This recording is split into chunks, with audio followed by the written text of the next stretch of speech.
কি করলাম আমি এটা? কি করছো? আমরা তো এখনো হাজবেন্ড এন্ড ওয়াইফ। আমার খুব লজ্জা করতেছে, অপরাধ বোধ হচ্ছে। হয়েছে তো, দেখো আমার দিকে দেখো। আরে না, আমার লজ্জা আরে করতেছে, আমার মনে হচ্ছে আমি রুম থেকে বের হয়ে যাবো।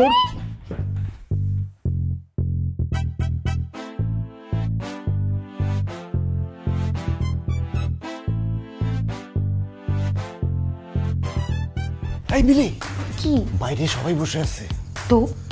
আরে আমরা তো হাতে হাতে ধরা খেয়ে গেলাম তো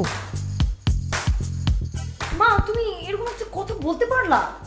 আমি কথা বলবো তো কে বলবে? হ্যাঁ, কথা তো আমারই বলার কথা। আপনাদের ছেলে এরকম একটা খারাপ কাজ করবে আমি জীবনে কল্পনা করিনি। আমি আমার মেয়েকে এখানে রেখেছি, দুজনে মেমোরি ব্যাক করবে, দুজনে ঝগড়া করবে, তারপরে মারামারি করবে, তারপর ডিভোর্স হয়ে যাবে।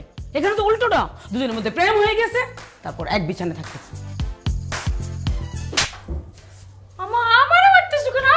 সব দোষ তোর। তুই আমাকে আগে বললি না কেন? দুইটা ফুল টোকাটুকি শুরু করেছে।